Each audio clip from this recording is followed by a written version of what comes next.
Hi, welcome to the Sifu Mimi Chan Show. Thanks for joining the conversation.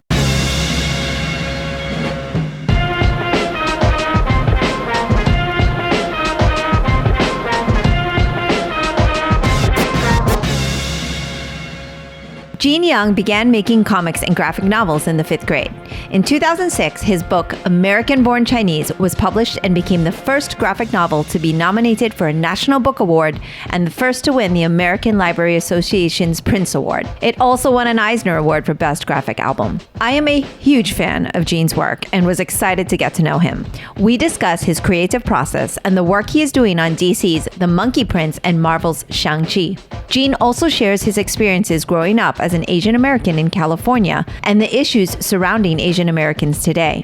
It is such an honor to talk to guests like Luen. If you enjoyed this conversation, my favor as usual is to please continue to share this podcast with others and rate it on your platform of choice. If you would like to help keep this podcast going and become a patron of the show, you can visit my website or patreon.com/SifuMimiChan and donate as little as $1 per month. Thank you so much for the support. I appreciate it. For comments or suggestions, email me at sifumimichan@gmail.com or reach out on social media at sifumimichan. Now, on with the show. Hello, Luen. Thank you so much for joining me on my podcast today. Thank you, Mimi. Thank you for having me. Awesome. First and foremost, we want to thank the wonderful Gail Simone for connecting us because I've been a huge fan of your work for some time. Thrilled to finally be speaking with you. And she was kind of our mutual friend that got us in touch. So thank you to Gail. Yeah. I'm a big fan of Gail too. I mean, we're friends now. We're friends because we've been on panels together. Yes, and we're through Twitter. But I was a fan of hers for a very long time since she was like she started as a blogger, right? I remember reading her blog way back in the day. Yeah, it was kind of cool. A comic book writer. Exactly. What's kind of cool about Gail is like she's still technically kind of blogging on Twitter. Like she still is basically giving us all of her wonderful Gail thoughts all the time, and it's just an amazing thing to be able to follow. So, that's right. Well, I've been really fortunate to speak with a lot of wonderful creators on this podcast, especially during quarantine and through the pandemic, because a lot of them were like, "Yeah, sure, call me. I'm free right now," and some of them shared this situation has been motivating because they found that they had like more time to be able to work creatively, while others really, really struggled during this last year and a half. And I was just wondering how you're doing and how you managed over the last year and a half.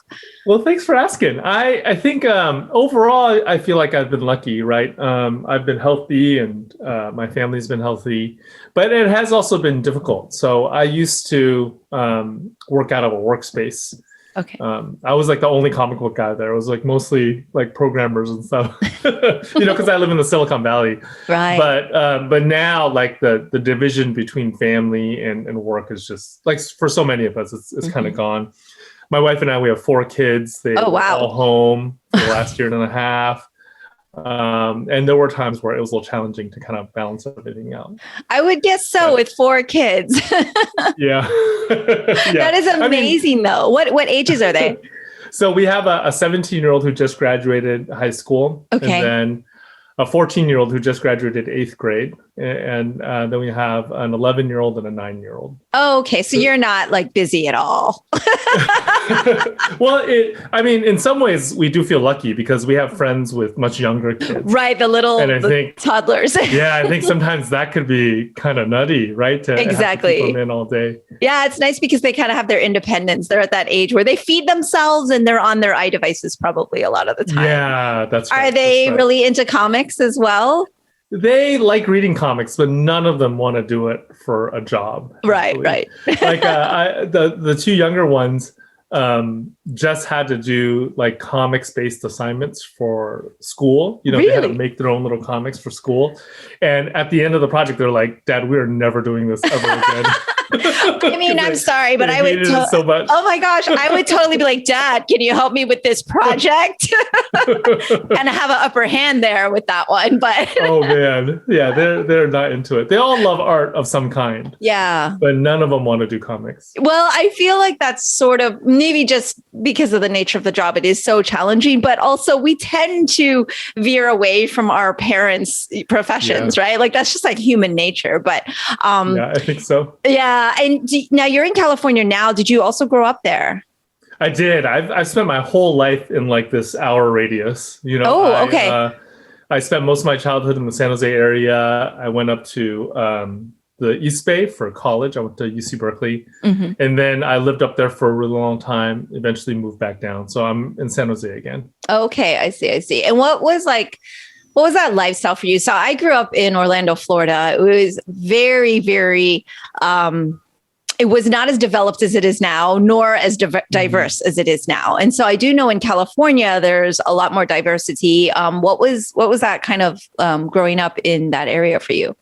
Well, this might be the same with Orlando, but when I was a kid, when we first moved into the neighborhood where I spent most of my childhood, we were one of just a handful of Asian American families there. And there's so few of us there that my mom was actually able to go to the elementary school where I was going to attend and ask them for the names and the addresses of the other Chinese families in the neighborhood. There are only two. Right. And then we went and made house calls, right? Which I think now would be such a weird thing to do. But back then, I mean, this was like late 70s. It was that's what we did. Yeah. And then as I was growing up, more and more, Asian American families moved into the neighborhood. So by the time I graduated from high school, we were a sizable minority. And now those same neighborhoods are predominantly Asian American. I see. So I grew up during this weird transition in that family. And I think there were some tensions that came out of that transition, right? Of course. There's some people who definitely felt that change and were not happy about it. Yeah, I can only imagine. It's just like you see in any of the BIPOC community areas where, quote unquote, they are moving into the neighborhood, and it gets that like you said, that racial tension. But of course, racism has always been an issue in this country for so many different minorities and backgrounds. But since obviously the start of the pandemic, it's been especially challenging for Asian Americans. I am a huge activist, and so I'm very outspoken on a lot of these issues. But during AAPI Heritage Month, I was literally like trying to get everyone I knew to read American Born Chinese and your book, because I read it back a while ago, of course, and I've read it several times since then. But it's just something that really resonated with me as an Asian American. And it was just so amazing to find this story that I could connect with, but also shared some really cool things about the Chinese culture and the Monkey King and the folk tales that I grew up knowing about, but in a really fun and light way, in a sense. And so basically, one of the themes that really resonated was trying to fit in, and that assimilation, and what maybe we know now is to be sort of like that model minority myth of us just kind of like fitting into this mold.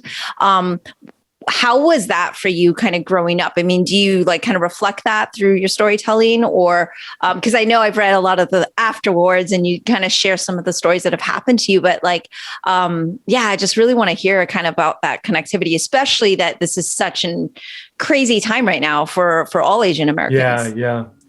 Yeah, it really is a crazy time right now. I think like a lot of Asian Americans, maybe immigrants, kids in general, I did go through a period of time, especially when I was a kid, where I wanted to be somebody else. I wanted to fit in better. And there were times when I would look in the mirror and I would wish that I looked different. I would be embarrassed when I went out with my parents, not just because of the way we all looked, but also because of the way my parents sounded, when they speak English. And for my parents, English, for my mom, it was her fourth language. And for my dad, it was his third, right? So they're like, as an adult, I realized they're amazing people. Right. But as a kid, like all you can hear is that accent. Yes. And I think a lot of that is sort of me absorbing how Asian Americans were supposed to be seen from the stories that surrounded me. So in the 80s, I grew up mostly in the 70s and the 80s. One of the biggest movies when I think I was in junior high or high school that came out was 16 Candles, directed by John Hughes, which is funny, and it definitely captures something about what it was like to be a teenager in the 80s. But it also has multiple problematic elements, you know? And one of those is Long Duck Dong, who's this Chinese exchange student. I remember my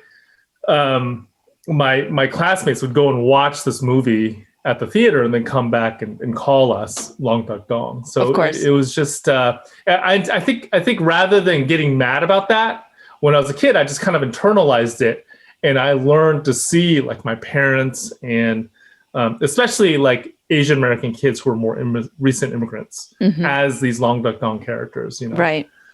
Yeah. And I feel like what's interesting, because I share the same background, I share that same like recollection of those movies and like, oh, this is fun. And like, we all love John Hughes movies, you know? And then, but like you said, when you look back, you're like, wow, this was not okay in any way. Like there's so many things that are problematic looking back. And it's kind of that subtle racism, right? And you shared a story at the back of one of your, of one of your comics of, you know, looking up to one of the kids in school and thinking they're so cool. And then him, you know, calling you the word that rhymes with stink. And like, I feel that because in one way, it's not like, and maybe you could correct me if I'm wrong, it's not like you were getting beat up every week on the street or anything super violent, but it's the subtle racism that actually comes back to creep up on you. And you just like have these kind of like identity issues, like for me anyway, you know, like it's the subtle racism. So it's not like I can say, oh man, I had all these horrible, you know, feelings of oppression and all these crazy things, but there was constant things like, you know, making fun of your lunch or making fun of the way, you know, you look like this person or your eyes are so small, or it's just like the small comments, but those add up over time. And I think depending on who you are, you know, what you grow up around, that like shapes us as people and it has long lasting effects for sure. I think that's exactly right. I mean, for me at least, it wasn't. I mean, it wasn't violent for the most part, right? I have friends who have much worse experiences growing up, especially in terms of violence. And then if you look at the, you know, history of Asians in America, there are periods of time where things were just intensely violent. And unfortunately, it seems like some of that is cropping up now, of course. Right? Post-pandemic. But for me, a lot of it really was that. It's exactly what you're talking about. It's like it was subtle. And I mean, sometimes it wasn't even that subtle. Like I remember more than once. It was actually I could think of this happening multiple times throughout my childhood. My friends and I, you know, I hung out with mostly Asian American kids when I was in junior high. We would be walking down the street, like we'd be walking from school to the local 7-Eleven. And we'd just be, you know, talking about whatever kids talk about, video games and teachers and whatever. And then somebody would drive past us in a car and just yell something at us out of the car, right? And immediately we would all feel embarrassed as if we had done something wrong. We would go from being regular kids, thinking about the things that kids think about, to thinking about being Asian, you know, thinking about what, like wanting to kind of escape our Asian bodies. Right. And so there are overt things like that. And then there are these other incidents, a lot of what you're talking about, where you're not totally sure if something is racially motivated or not. And you worry, like I remember just being worried that I was being paranoid when I was a kid.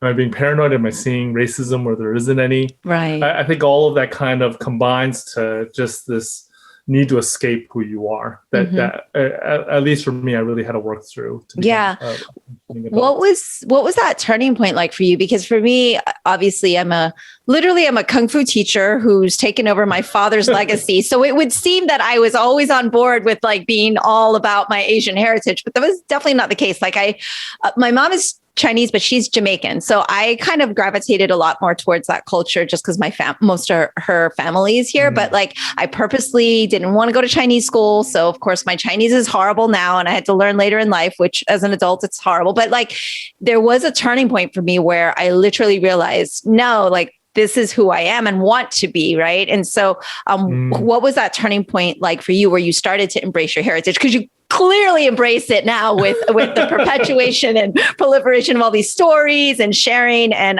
but what was that? Was there a turning point or was it very gradual? Yeah, for me, it was in college. UC Berkeley, it was the very first environment that I was in where there was a fairly sizable Asian American, like UC Berkeley while I was there from 91 to 95. During those 4 years, Asian Americans became the largest ethnic group on campus. So we weren't over 50%, but we just became the largest, right? And there was something about that, something about being in a place where it wasn't weird to be Asian American, that you weren't really a minority, right?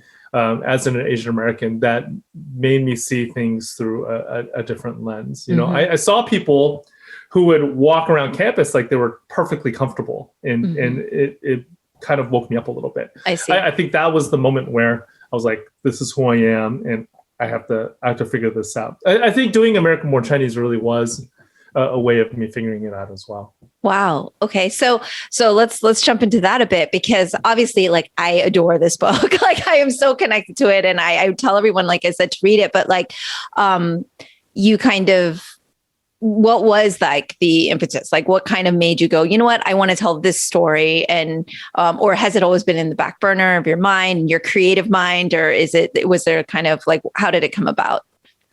Parts of it have definitely always been in the back burner of my mind. So I grew up with the Monkey King story. I heard Monkey King stories from my mom at bedtime. I always wanted to adapt his story to comics, but I couldn't figure out a way of doing it until I hit on the idea of using the Monkey King as a way of talking about the Chinese American experience.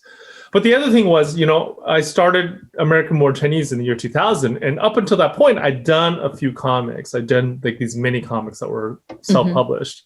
And I always had Asian American protagonists, but their Asian Americanness never played an important role in the story. So I wanted to do something where that was the focus, where being a Chinese American was what the story was about. So that ended up being American Born Chinese. Yeah. And congrats, of course, on all that success and all the awards, which are unbelievably well-deserved. What was that like to kind of have that accolade just kind of like right out of the gate? Oh, it was crazy. It was a nutty, like that book came out in 2006. That was a nutty year, right? All the stuff that I never thought would have happened. Like first the support that book got from librarians and teachers and comic book store owners and readers was nuts. And also just even the fact that I got signed with First Second Books, right? The publisher of that book, nowadays they're kind of seen as like one of the premier imprints for young adult graphic novels. But at the time they were just starting off, right? I remember reading an article that was basically an interview with Mark Siegel, my editor, who created the entire imprint. And he talked about how he was trying to create this place for cartoonists that was kind of like in between comics culture. It would be like influenced by American and Japanese and European comics. And it would also be in between like the culture of libraries and the culture of bookstores and the culture of comic book shops, right? And I think that he did it. I think that that's exactly what First Second is. But I remember reading that article and really wanting to be a part of it. So to actually get published by them and to have their support behind the book and to be kind of part of this wave of young adult graphic novels and graphic novels for kids that kind of came up through the early 2000s was awesome. Yeah. How long did it take you to finish the project? Because not only did you write it, but you also illustrate. So I always find it amazing when a creator can do both. And so it's just amazing to me because I can't do either. I'm such a slow artist. I'm so slow. I have like this really simple style, right? I don't do a lot of cross hatching or anything. But even so, I mean, a graphic novel takes me forever. American Born Chinese took me 5 years to finish from beginning to end. So I had a full-time job too. I was a high school teacher at the time, but it just took me forever. Well, it was worth the wait for us. And we didn't know we were waiting for it when it came out, but I can imagine like putting so much time into something. It's even more so rewarding that it was so well received and it was so acclaimed. So at least all the time and investment paid off in that regard, but it will perpetuate because it is, like you said, it's being used in studies. And I saw your TED Talk and how you kind of discussed that education and comics naturally go together in your mind. And it took a while for the rest of the education board to get on board with that. I love the partnership because I always feel like I learn a lot from comics. I used to make fun of my husband who got me into comics, that, the comic book geek. And I was like, I don't know. He said his vocabulary is good because of comics. I'm like, really? And then once I started reading comics, I was like, oh, wow, I need like my dictionary to look things up. Like it is really, not what I think people outside of comics expect, right? And so I love that you have this as that meld as a teaching medium. Maybe you can share how you've seen it successfully applied, and like maybe even how because I know that I saw that you used it in your teaching methods as well. Yeah, it's been great to see. I think in a lot of ways, American Born Chinese was a part of this wave that kind of happened. That's still happening right now. It's been maybe the last 20 years. We've really seen acceptance of comic books and graphic novels in educational settings. And really at the forefront of that were librarians.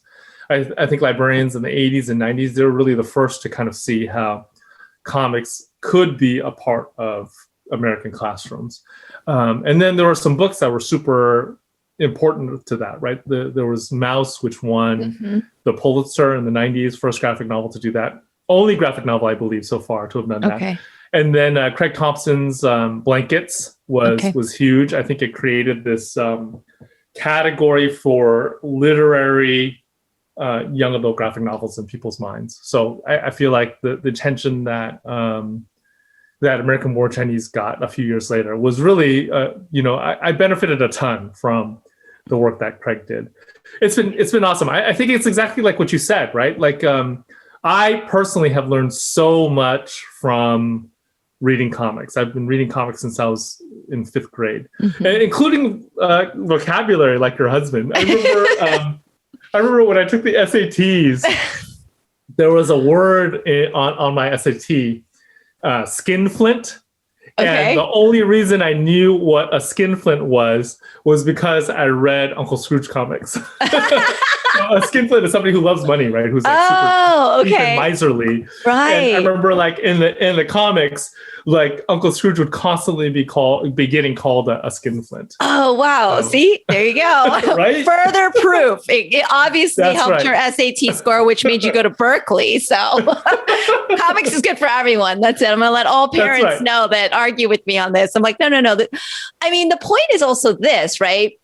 Yes, I love reading. I'm more of an audiobook listener now, but like for kids, especially young adults and adults even, right? If there's something more entertaining that can also be educational, why not offer that, right? Instead of shoving down the same curriculum, the same books that, yes, some of the greats are important and I see the value, but I really, as a teacher myself, don't see value in trying to like make something fit the mold when not all kids learn the same, not all kids absorb the same. And so if this speaks to, kids, it's definitely, very, very educational and beneficial. Right. So yeah, I totally agree with all of that. I think, I do love prose books too, and I think like you, I do read a lot of, audiobooks nowadays because you could do still counts. Okay. It still counts. Yeah, it still counts. Yeah, you could authors have told me it still counts, so therefore it's totally true. Still counts. It totally still counts. But I think there are like you said, certain students are going to gravitate towards certain media, and I think the same is true for stories. There are certain stories that are best told through certain media, right? So there are certain stories that I think work best as a prose book, right? But there are also stories that work best as a graphic novel, and because of that, I think because historically American classrooms have kind of excluded graphic novels, they've excluded this entire category of stories that kids can learn from and enjoy. Absolutely. Yeah. It's almost like they purposely wanted to bore us in school. That's how I felt. Because I was a good student because I had to be. Like I was a student who got good grades, but I don't really feel I was a great learner, especially at the time, because I just felt I wasn't engaged. Right. And so I did it because I will talk about Asian stereotypes. Like, obviously I had to be an A student.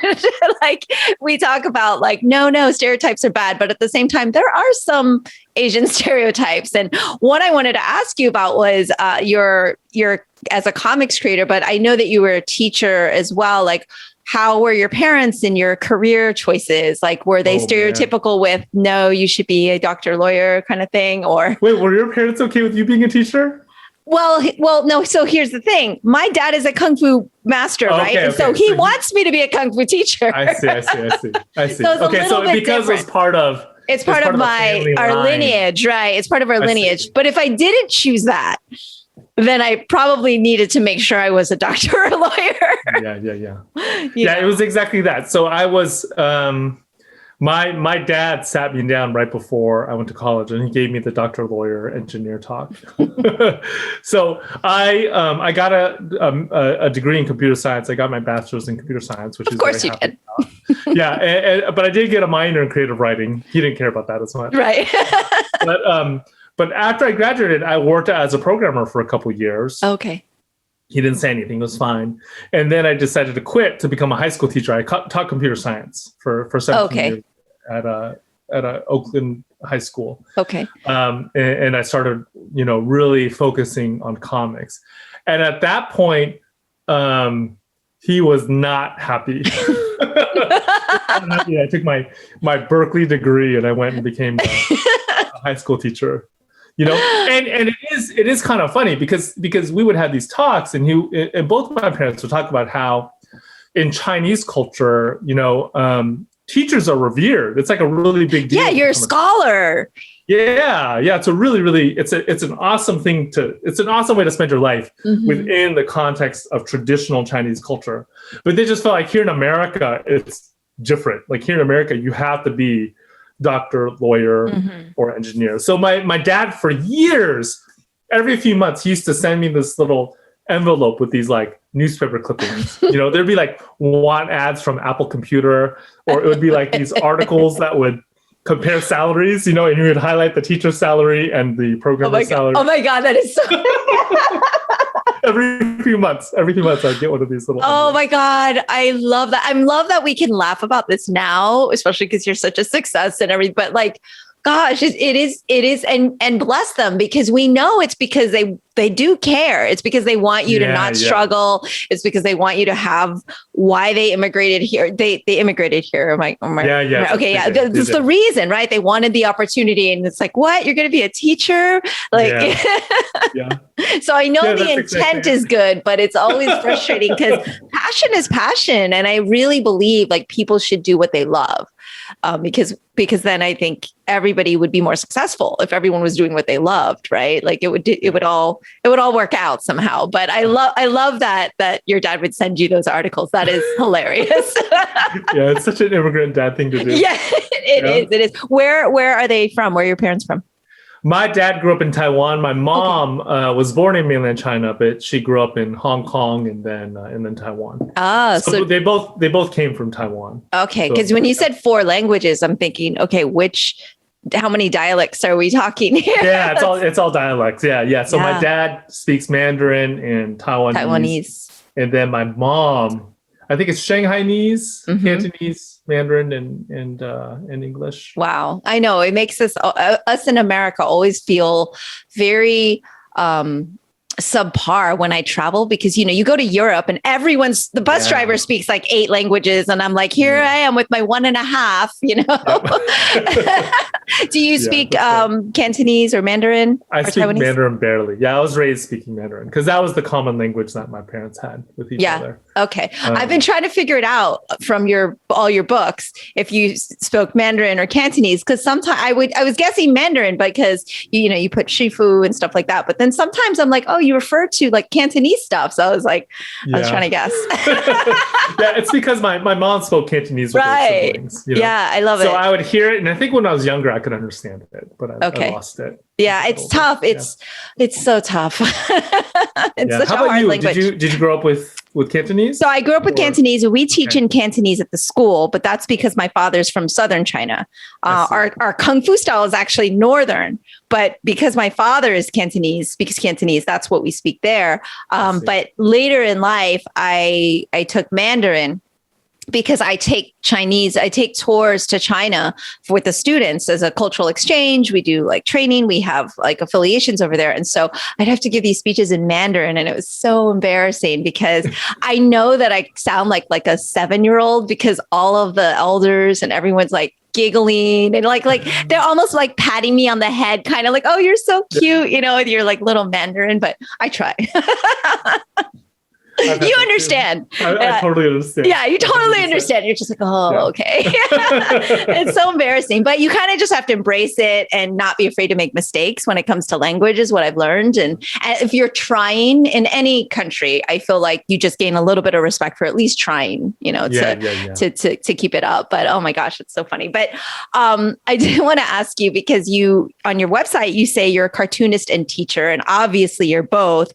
Do you identify as one more than the other, or is it just by the phase of your life? Or yeah, I guess nowadays I'm more this year I'm more comic book writer than cartoonist. I actually don't have any projects that I'm working on currently where I'm drawing. I'm doing all writing, and I still do a little bit of teaching. I teach through Hamlin University. I teach as part of their MFA program, but I do miss teaching. I really loved being a high school teacher. It was a big decision for me to leave. I was at that school for 17 years, and I remember going in to talk to my principal about leaving. And afterwards, it felt like a breakup, to be honest. I couldn't sleep and I couldn't eat for a while. It just, it felt like I was ending like a romantic relationship. Yeah. It was that same sort of hurt. So many years, right?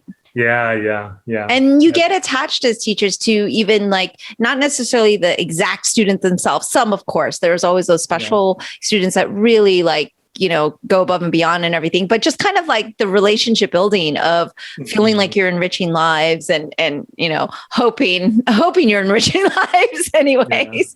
Yeah. And being a part of a community and having people to eat lunch with. Like I at least before the pandemic, now I eat with my family. Right. But before the pandemic, I would eat by myself, as a cartoonist. Right. Well, everybody says that in comics because, of course, I'm so fortunate. I talk to so many creators and they're like, yeah, it's kind of a lonely thing, which is why we like conventions, because we meet people, we get to like get the feedback, because it's like, oh, everyone's reading and loving your books. And maybe if you go on and read your reviews, it's still not the same as that human contact and having people tell you how important the work was to you and just smile. And, so that's what they always seem to express. And of course, because of the pandemic, all the conventions were canceled and everything. I know. Yeah. I've been feeling it.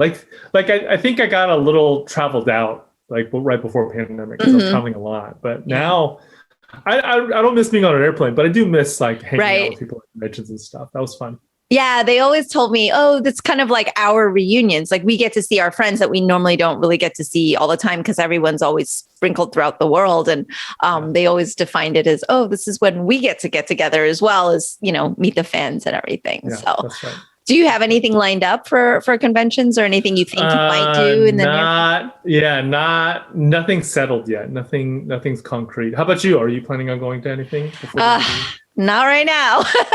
I actually hosted a panel at San Diego Comic-Con, I guess the 50th anniversary, which was 2 years ago now, right? And so I had not really gone to very many conventions. That was only my second convention I've ever been to, ironically, and both conventions I'd been to, I was a panelist, which was kind of interesting as well, because I kind of like scared of crowds, and I'm a little bit of a homebody, even though I know it seems like I'm an extroverted person, and it's very bizarre, but yeah. So both times I was actually a panelist. Like the first time I was invited to one in Atlanta because of my Mulan connection, and they wanted me to talk to the cosplayers, and then I did my own panel for San Diego, and that's when I met a lot of creators as well, and kind of stalked people down that I really love, and was like, hey, but that was really nice. But yeah, so I wasn't like a crazy convention goer, but I did have stuff that I was going to do. I got invited to Hawaii, and I'm like, any opportunity to go to Hawaii, I'll take. And, that got canceled. So that was a bummer. But yeah, I don't have any conventions currently that I haven't gotten on a plane yet. So, okay. Yeah. So like you, I'm in Florida where we could drive to the beach. We could, you have a little bit of access. And so I consider myself so fortunate. I've been able to take little mini breaks, like rent an Airbnb and sanitize it like crazy and then go inside. Like during the pandemic, I was able to have like mini breaks, but I haven't traveled yet. So I'm a little bit, I'm fully vaccinated, but but it's kind of scary. So positive representation matters now, like more than ever. And it's just kind of this period where, here you are on the scene and there's so much more wokeness and the public's a little more aware of kind of being more careful. And Superman Smashes the Klan and DC's Monkey Prince are just super exciting for everybody, but I think especially for Asian Americans. And I know you've talked a lot about this in recent interviews through Asian American and Pacific Islander Heritage Month, but I'd love for you to share kind of your feelings towards all of that, because these are just stories that represent us in such a different way. And of course, we see like the Marvel character coming out soon. And so there's like a little bit of a shift maybe. Yeah, it's been kind of nuts to see things change over the last few years. I think first of all, there is this awareness that we do need stories that tell every kind of story, right? We need America is growing more diverse, so we need our stories to reflect that diversity. I just don't think I've seen comics take it as seriously as we are now. Mm-hmm. And I think for the most part, it's been great. I think we are getting a higher quality of story about our minority characters because of the attention that is being paid, right? And I was actually just joking with my my Marvel editor. So I'm doing Shang-Chi for Marvel. Mm-hmm. And it's the first ongoing series that the character has had in, I don't know, like 20 years, something like that, or 30 mm-hmm. years maybe. And it just feels like when it rains Asians, it pours Asians. It feels like, like all of a sudden I was able to do Superman Smashes the Klan, and then the Monkey Prince with DC Comics, and now Shang-Chi with Marvel, all in the space of like a year and a half or 2 years or whatever. Right. And these are projects that I feel like probably would not have been able to get off the ground, even 5 years ago or 10 years ago. Right. And now it's all kind of happening at once. Exactly. So. But take it while it's here, right? Yeah, exactly. As an artist and a writer, that you never know when things are gonna dry up. You don't know what the future holds. Like that's just art in general. You're just kind of like, well, but yeah, that's funny. You said it's raining Asians. Yeah. I loved Superman Smashes the Klan, and I wasn't familiar with the original storyline. And it was just so cool to see Superman also not saving the day alone and also going on his own journey of reflection and finding himself. And I know there's been a lot of arcs where they kind of play on that, but I learned a lot from that comic, not just the comic itself, but like your whole writing on the back afterwards and everything. So what I really love though was the young heroine character, like seeing the young Asian American girl and that representation. I think it's so important right now, especially right. And I think it's really, it must be kind of surreal maybe to, like you said, have all these projects kind of happening at once, but being able to represent so many people just within the Asian American community. You're getting like young Asian girl that can look up to someone that looks and feels like her. But then you got the Monkey Prince with this badass like superhero character, and of course Shang-Chi. So it's like even within Asian Americans, you're like targeting so many different people, and the outreach is really widespread. So that must feel really positive. It's been fun. It's been a lot of fun to be a part of it. I think Superman Smashes the Klan, especially, I proposed it to Marie Javins, who's the editor-in-chief now. I believe she's the first female editor-in-chief of DC Comics. Right? DC Comics has been around since the late 1930s, and mm-hmm. It took this long. But she's amazing. I mean, she kind of built up this legendary reputation for herself at both Marvel and DC. Everybody who's worked with her knows that she really knows story, and so I feel incredibly lucky to have been able to work with her on Superman Smashes the Klan. I mean, I also got to work with Diego Lopez and and Paul Kaminsky, who's one of my favorite editors ever, who's also at DC Comics. So I feel like the team that they kind of put together on that, with we also had Guri Huru do it and do the art. I think they're like among the elite of the elite. Like their art is just so charismatic, and then Janice Chang did the letters. So that even the team itself, having a female editor who eventually becomes like the first DC Comics, like female DC Comics editor-in-chief, and then an all-Asian creative team was just I don't know if you could have done that, right? Like 10 or 15 years ago. I don't know if you could have done that. For the main character for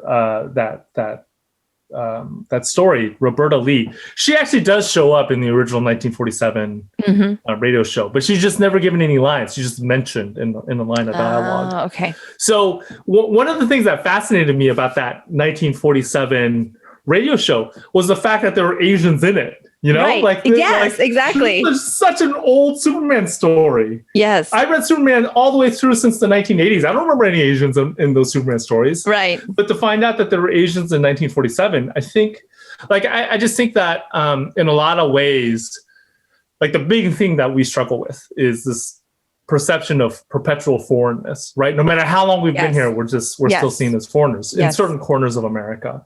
So to find out that, 1947 was near the beginning of Superman, was near the beginning of this American icon. So to find out that there were Asian Americans at the beginning of this American icon, there was just something very affirming about that.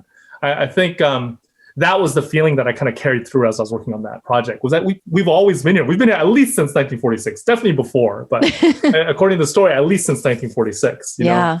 And that's what I wanted to bring to the reader. Yeah. And like you said, though, and you've said in your writing that a lot of the Asian representation has been problematic. Like there has been Asian representation, but it's been super problematic, just like the 1980s films and Breakfast at Tiffany's. And like you can go into media, but and it's so great that we have creators like yourself that are kind of changing that narrative. And so to me, even though this last year has been pretty crappy and so much negativity, but like you said, it's the kind of a perfect storm as well of everyone's a little more careful as well. So maybe that plays into more green lights for films and media and comics. I think that it brings out awareness. So like I try to look at the positive side of things, and with like all of this is kind of bringing attention to the issues that we have been, plagued with for such a long time.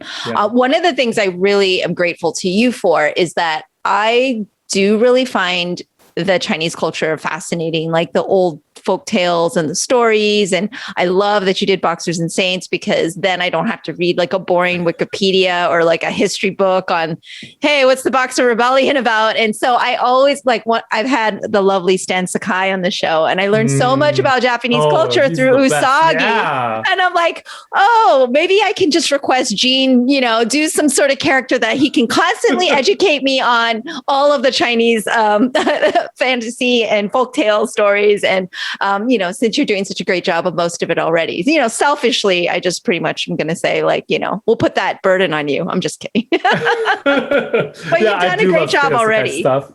Yeah. Well, thanks. I do feel like, everything goes through a Chinese American filter, right? I'm definitely an ABC. So when you experience Chinese, like when I talk about Chinese culture, it's always through the lens of an ABC. I feel like that's something I've had to accept, that I don't know what it's like to live in China. So I don't know what it's like to grow up in China. So everything will be filtered through this Americanized lens. Yeah, but at least there's still a preservation of the culture, right? And so maybe we don't speak perfect Chinese, and we don't know what it's like to have, had to grow up with nothing. And like my father, like really, when he shares his stories of when the communists came and everything, it is just, I'm never going to go through that. Right. And they made sure I would never go through that. And so, but it's preserving those stories and honoring them. And I think that is exactly what you do through your work. So thank you for that. It's been really amazing to be able to kind of learn and read and have these amazing stories. But yeah, I was teasing, I don't remember who I was talking to, but I was like, yeah, I'm going to just ask Jean, like, can you just be like the one to like basically share all of them, keep researching and finding out so that I can learn more. But we have the Monkey Prince, which is, we get a little bit of the Monkey King. And of course, in American Born Chinese, we get Monkey King and a lot of the other gods as well. Yeah. Bernard and I are definitely reading lots of books right now. The artist of Monkey Prince. We're reading lots of books. And oh my gosh. Talking to our relatives, like I feel exactly. You're calling up Auntie. Hey, Auntie, it's been so long. So tell me, the moon goddess. That's right. Well, what's interesting about Chinese fables too, it's like sometimes you're getting all these variances, like even like something like August Moon, right? So if depending on where in China you're from, you kind of get slightly different takes on it because we're talking, of course there was the Cultural Revolution as well. Like we lost so much stuff too, right? Like actual text, but you're getting secondhand, thirdhand, you're getting like that's right, old stories, and so it does change over time. So I think as long as like the main essence is there, we're good. I mean, we can't ever get 100%. Well, some of those Chinese translated books are really hard to read. Like I've tried to read, what is it, Three Kingdoms? Yeah, I've tried to read Three Kingdoms like 100 times, and I'm like page 4. Oh, let me go back to page 1. It's just some of those, because as a martial artist, like that was like, I definitely need to read this, and Outlaws on the Marsh, and of course Journey to the West. But it's tough reading. Like I'm not, which is why I'm waiting for you to just give me the comic book version. So what are you reading? I'm going to work on it. I know. What are you reading for research then? Well, so I mean, the big one is Julia Lovell came out with a new translation of Journey to the West. So we're kind of using that as like the premise of the Monkey Prince is that all of the Journey to the West is now canon in DC. It all happened in the DC universe. And Monkey Prince is almost like a DC version of a sequel. So we're all reading that over and over and over again. And then at the center of the original Journey to the West is actually this tension between Buddhism and Taoism, which are two of the three, pillar faiths of Chinese culture. So we've been reading stuff about that as well, and trying to figure out how do you bring some of those ideas into the DC universe? Yeah, it must take you down a lot of rabbit holes. Oh, like, are we going to really use this? Or exactly. I gotta stop. I gotta get to work writing. Oh my gosh. Yeah. Well, obviously, right now you're reading like crazy because you're in the midst of creating. These you have deadlines, right? I've learned how that works. You've got deadlines, but when you were reading for fun, and when you get to kind of enjoy, what do you enjoy reading? Well, so right now I've been reading some of Ram V's stuff. It's actually, it's half work, half pleasure, right? Okay. Because Ram V he's a writer. He does a lot of work for DC Comics right now. So I'm reading his stuff in part to find out like what's happening in the DC universe too. Because you got to know so you don't contradict, right? That kind of stuff. He's writing Swamp Thing right now for DC Comics. He's writing Catwoman. He's great. His stuff is amazing. And then Mariko Tamaki too. Mariko and I are friends, but I'm a huge fan of hers. Like even if I didn't like her as a human being, I think it helps to like her. Though. It helps. Yeah, it helps to like her. It definitely helps to like her. Oh my goodness. Yeah. Recently, I read this graphic novel called Grass, which is translated from Korean. It's about the comfort women. It's a nonfiction. Okay. Really rough. Oh. Like I never it was amazing. I'm glad I read it. I never want to read it again. Yeah. So emotionally rough. Yeah. I don't know if I can handle it, to be honest. Yeah. How about you? What are you reading? Well, I've been rereading your stuff to prepare for this interview. I'm reading Invincible because I got hooked because of the show. Because of the show. Yeah. And then that was a mistake because I'm watching the show and reading the comic and I'm like, wait, did that just happen or did it already happen? And so it confused me, but I'm almost done with it now. And so that's good. I'm always reading Greg Rucka's Lazarus and waiting for his next thing. So, and then I read a lot of prose. I'm in some book clubs and things like that. And so one of my top reads over the quarantine was A Gentleman in Moscow. Oh, which cool. was, it was just so good. It was, I loved it so much. So yeah. And it makes me sound like really like, I'm a great reader. Not really. I do my best, but it's like you said, audiobook allows you to do other things. So with comics, you have to, have the time to sit down and have time with it. And so that sometimes takes away from my comic time. And then a lot of times if I'm interviewing a creator, I'm like you said, it's half work, half pleasure, because ultimately, selfish as I am, I really only interview the people I really adore and respect as creators. So it's I get to do both. I get to read because I enjoy it, but also because I'm going to do some interviews and things like that. So so it's a win-win for me, which is why, one of the reasons I started the podcast and everything. So, were you said you did, I know we're probably coming up on time here, but I know you said you did writing, like creative writing. So how did the illustration, are you just self-taught or? I did do a lot of practicing when I was a kid. I was, I think like most comic book artists, I was the kid that would just draw on the margins of all of my notes at school. Okay. But I also did take a bunch of classes at a junior college right after I got my bachelor's degree. I took a bunch of figure drawing classes, and that was super useful. It was great. Do you find one process easier or than the other? I would say this. I would say drawing is more time consuming. It'll, even with my really simplistic style, it takes me like 8 hours to finish a page, 6 to 8 hours to finish a page, right? Yeah. But writing is more soul wrenching. Like writing makes me question my life, it just like I feel the way about writing the same way I feel about exercising. Like before I have to do it, I feel like I want to avoid it. I'd rather do anything else. But then once I get going, I like it. Right. I love it. I love that analogy, especially before I just do not want to sit down to write. Yeah. You're like, oh, maybe I need to straighten these pictures on the wall. Yeah, exactly. Totally, my desk totally needs decluttering right now. Exactly. Oh my gosh. What you said exercising. Do you have like a basic fitness routine or something? I kind of do now. I did before the pandemic, and I'm just starting to go back to the gym. Okay. So I don't know. It's just like really, it's not sophisticated at all. It doesn't need to be sophisticated. Like if you feel better after, stuff. Then it's good. Yeah.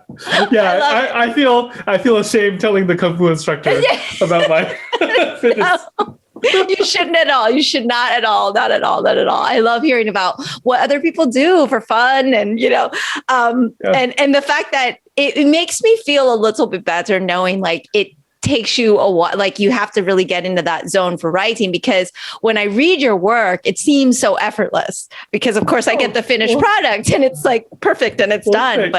But knowing that like, no, it's a process. And like, it took you 5 years of hard labor and, but it seems very effortless. As a reader, I get to go through it really quickly. So yeah, cartoonist friends and I joke about that all the time, right? Like a book will take you like 3 years, 5 years to finish and half an hour to read. Yeah. But we still do it. I guess it's still worth it. It is definitely worth it. It's definitely worth it. But I think it's this amazing thing where you have that community because you guys can empathize with one another of like the writer's block. And I usually ask all my creators on the show, like, what do you do when you have that writer's block thing? Do you have kind of a method of getting over it or? Yeah. I mean, I drink a lot of coffee. That helps. I go for walks and then lately I've been forcing myself to write garbage. Like if I feel writer's block, I'll write like a bad version of what I'm trying to get out. And usually after I write the bad version a few times, it'll start getting better. Then that works. And you ever consider writing prose Or have you written prose? I apologize if I'm not familiar. I wrote some prose for college for my degree, but I haven't since then.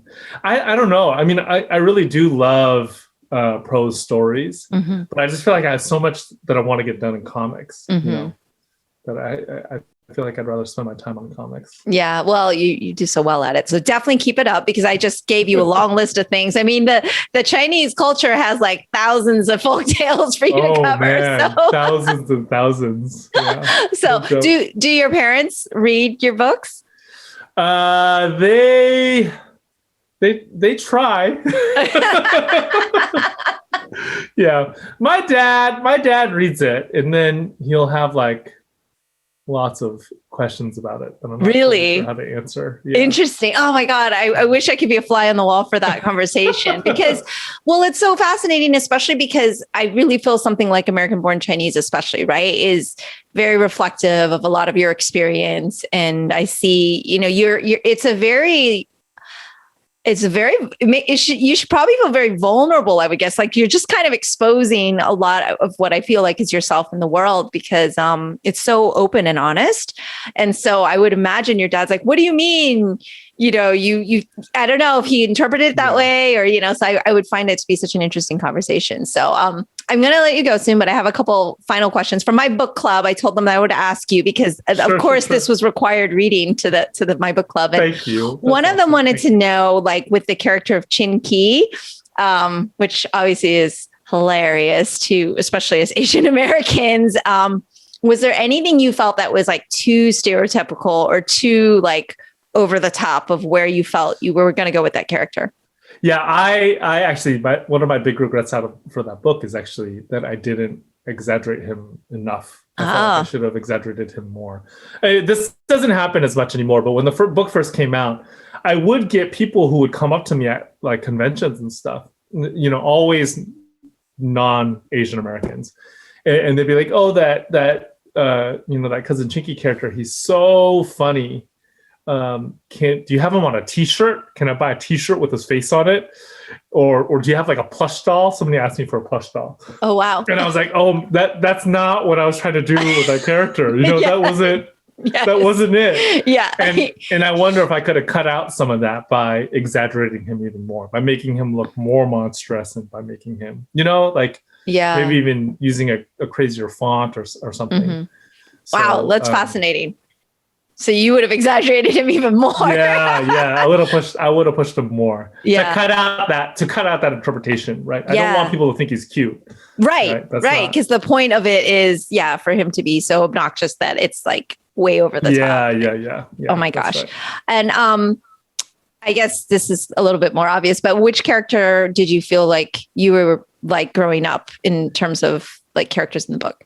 Yeah, I mean, I feel like from my childhood, I have more of a heart attachment to Monkey King because he reminds me of my mom's stories. But the Jin Wang storyline is definitely pulling a lot from my life. You know, like I grew up in a situation that was almost exactly like that. Yeah, I think even hearing, I think at the back of Superman Smashes the Klan, you wrote you shared the kind of that story. And I almost feel like I remember a part in American Born Chinese where it was like very similar. You just telling me about your friends, and you guys are laughing, and then someone comes by and makes a comment. And I remember like kind of seeing that right on the page. And so do you find that happens a lot, even in other storylines where you take a little bit from your experiences? Yeah, I mean, I think most of us, most writers, most storytellers will pull from our own lives, even if we don't mean to, right? Just because everything comes out of our own perspective. So it's inevitable that pieces of our childhood, pieces of our past experience ends up on the page. I think that's true. Oh my goodness. Okay. Well, I will not take up any more of your time, even though I could talk to you for like another hour. So hopefully I can convince you to come back after I've read more of the DC stuff and and all the new arcs and everything, and we can chat more about that. But this has been such a pleasure and an honor. Like I said, off air, I'm just going to contain my fandom and my fangirl. But this has been amazing to be able to discuss this with you. And thank you so much for sharing and for being so open. Thank you, Mimi. Thank you for having me. This was fun. Absolutely. Until next time. That's all for today's episode. Thanks for listening to the Sifu Mimi Chan Show.